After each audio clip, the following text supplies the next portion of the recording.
ये कहानी ऑस्कर नाम के एक बौने लड़के के ऊपर आधारित है जो अपनी हवस मिटाने के लिए अपनी नौकरानी से लेकर अपनी पड़ोसी तक को पेल डालता है और उनको प्रेग्नेंट कर देता है। अब इसके बाद ऑस्कर और क्या क्या कारनामे करता है ये हम आज की इस एक्सप्लेनेशन में देखने वाले हैं। आज मैं जिस फिल्म को एक्सप्लेन करने वाला हूँ उसका नाम है द टिन ड्रम और ये फिल्म 1979 में रिलीज हुई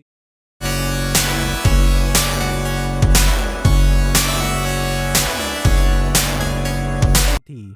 कहानी शुरू होती है और हम एना नाम की एक औरत को देखते हैं जो अपने खेत में काम कर रही होती है। तभी वहाँ पर जोसेफ नाम का एक आदमी भागते हुए उसके पास आता है और पुलिस से छुपने के लिए उसकी मदद मांगता है। तभी एना अपनी जादुई गुफा खोलकर उसमें जोसेफ को छुपा लेती है, पर जोसेफ भी एक नंबर का हरामी होता है और वो एना की गुफा में ही उसका गेम बजाना शुरू कर देता है। फिर पुलिस के वहाँ से जाने के बाद वो दोनों भी वहाँ से भाग जाते हैं और एक दूसरे के साथ रहना शुरू कर देते हैं। फिर एक दिन पुलिस जोसेफ को पकड़ ही लेती है, पर इससे पहले कि वो उसे मार डाले जोसेफ पानी में कूदकर वहाँ से गायब हो जाता है। अब कुछ लोगों का कहना है कि वो डूब गया और कुछ का कहना है कि वो भागकर अमेरिका आ गया, जहाँ पर वो एक अमीर बिजनेसमैन बनकर ऐश कर रहा है। वहीं दूसरी तरफ एना और उसकी बेटी एग्नेस बाजार में सामान बेचकर अपना गुजारा कर रहे थे। एग्नेस अपने कजन जैन से प्यार करती थी जो एक पॉलिश पोस्ट ऑफिस में काम करता था। इसके अलावा एग्नेस एल्फ्रेड से भी प्यार करती थी जो एक जर्मन शेफ था। अब उन तीनों के एक साथ मचाए हुए कांड से एग्नेस को ऑस्कर नाम का एक बेटा होता है जिसका बाप जैन था या एल्फ्रेड ये सिर्फ भगवान को ही पता है। अब पैदा होने के बाद ऑस्कर चुप होने का नाम ही नहीं ले रहा था, पर जब उसकी माँ ने कहा कि उसकी 3 साल की उम्र होने पर वो उसे एक टिन ड्रम देगी तब जाकर ऑस्कर ने रोना बंद किया।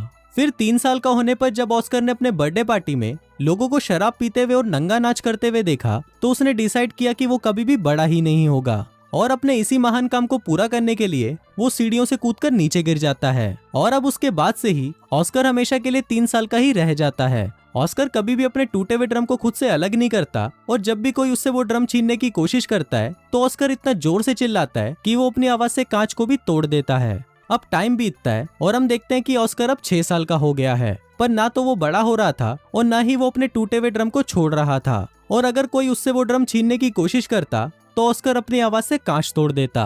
अब ऑस्कर की इस पावर को देखकर डॉक्टर्स भी हैरान थे, पर ऑस्कर के परिवार को सिर्फ ये जानना था कि वो बड़ा क्यों नहीं हो रहा। दूसरी तरफ हम देखते हैं कि एग्नेस हर गुरुवार को ऑस्कर के साथ शहर जाया करती थी और काम के बहाने ऑस्कर को एक दुकान में छोड़कर वो जैन के पास जाकर उसके साथ घचाघच किया करती थी।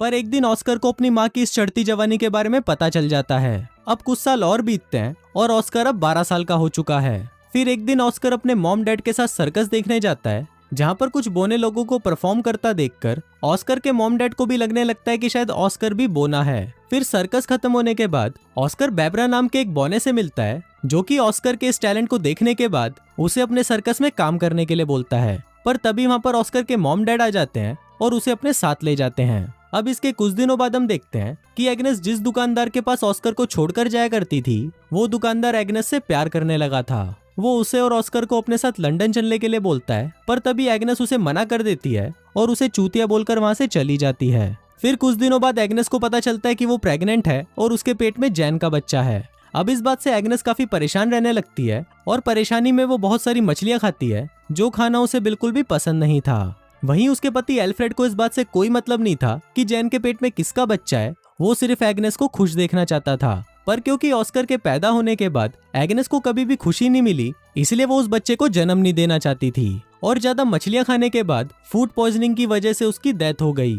अब इसके कुछ सालों बाद हम ऑस्कर को देखते हैं जो अपना ड्रम ठीक कराने के लिए जैन को एक पॉलिश पोस्ट ऑफिस में लेकर जाता है। ये वो दौर चल रहा था जब जर्मनी पूरे पोलैंड पर हमला करके उसे अपने कब्जे में करने की कोशिश कर रहा था। वहीं पोस्ट ऑफिस में भी पॉलिश लोग जर्मनियों पर हमला करने की तैयारी कर रहे थे, पर तभी अचानक जर्मन्स उन पर हमला कर देते हैं और इस हमले में बाकी लोगों के साथ साथ जैन भी मारा जाता है। पर ऑस्कर किसी तरह बच जाता है और वहां से भाग जाता है। अब इसके कुछ दिनों बाद हम देखते हैं कि एल्फ्रेड 16 साल की मारिया नाम की एक लड़की को अपनी दुकान पर काम करने के लिए रखता है। मारिया दुकान के काम के साथ साथ ऑस्कर का भी ध्यान रखती थी और फिर कुछ दिनों में ऑस्कर को मारिया से प्यार होने लगा।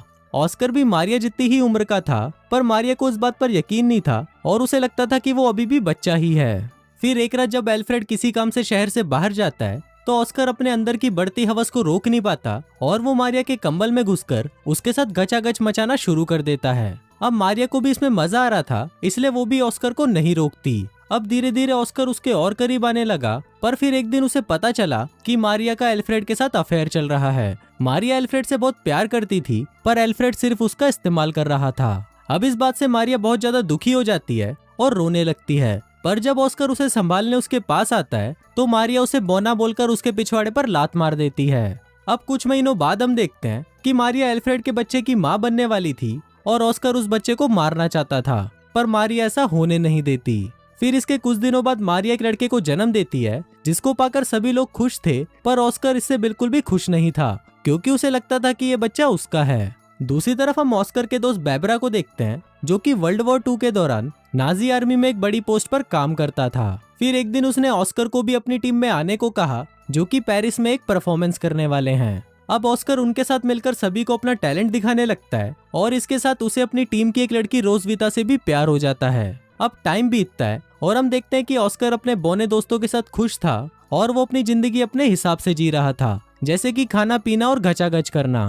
पर फिर एक दिन अमेरिकन सेना वहां पर हमला कर देती है और उस हमले में ऑस्कर की आइटम रोजविता मारी जाती है। अब उस हादसे के बाद ऑस्कर वापस अपने घर आ जाता है और वहां पर वो मारिया के 3 साल के बेटे को एक वैसा ही टिन ड्रम गिफ्ट करता है, जो कि उसे उसकी 3 साल की उम्र में मिला था। अब मारिया ऑस्कर के आने से बिल्कुल भी खुश नहीं थी, पर एल्फ्रेड उसके आने से बहुत खुश था और उसने ऑस्कर को उन लोगों से छुपा कर रखा जो उसका इलाज करने के लिए उसको हॉस्पिटल में भर्ती करना चाहते थे, क्योंकि एल्फ्रेड को ऐसा नहीं लगता था कि ऑस्कर एबनॉर्मल है। अब शहर में जैसे जैसे तनाव का माहौल बढ़ रहा था, तो एल्फ्रेड को भी डर के मारे ऑस्कर और अपनी एक पड़ोसी लीना को अपने घर के बेसमेंट में छुपा कर रखना पड़ता था। इसके साथ ही एल्फ्रेड को अपने नाजी सिपाही होने का सबूत भी छिपाना पड़ता था। फिर एक दिन अचानक रशियन सिपाही उनके घर पर घुस आते हैं और वो एल्फ्रेड के सामने ही लीना के साथ जबरदस्ती करने लगते हैं। वहीं एल्फ्रेड की नाजी सिपाही होने की सच्चाई छुपाने के लिए ऑस्कर उसे एक पिन देता है, जिस पर उसके नाजी सिपाही होने के बारे में लिखा हुआ था। पर तभी एल्फ्रेड बचने के लिए उस पिन को निगल लेता है और वो पिन उसके गले में अटकने की वजह से उसकी वहीं पर मौत हो जाती है। फिर अगली सुबह मारियस नाम का एक आदमी एल्फ्रेड की दुकान पर आता है और अब वो उस दुकान का नया मालिक था। अब दुकान को अपने कब्जे में करने के बाद मारियस एल्फ्रेड का फ्यूनरल कर देता है, क्योंकि उसने भी रिसेंटली अपनी पत्नी और बच्चों को खोया था और वो अपनों को खोने का दर्द अच्छे से समझता था। वहीं एल्फ्रेड के फ्यूनरल पर ऑस्कर को भी समझ आ जाता है कि अब उसका इस दुनिया में और कोई नहीं है, इसलिए ऑस्कर अब डिसाइड करता है कि अब वो फिर से बड़ा होगा। फिर ऑस्कर अपने ड्रम को भी एल्फ्रेड के साथ ही दफना देता है, पर तभी कहीं से एक पत्थर आकर ऑस्कर के सर पर लगता है और वो वहीं पर बेहोश हो जाता है। फिर वहां मौजूद एक आदमी बताता है कि ऑस्कर अब बड़ा होने लगा है। फिल्म के लास्ट सीन में हम देखते हैं कि एना को छोड़कर सभी लोग उस शहर को छोड़कर चले जाते हैं, जहां ऑस्कर को अब पता चलता है कि उसकी चिल्लाने की शक्ति भी जा चुकी है। लास्ट में एना वहीं पर ही रह जाती है जहां से इस कहानी की शुरुआत हुई थी और इसी के साथ ही ये फिल्म यहीं खत्म हो जाती है।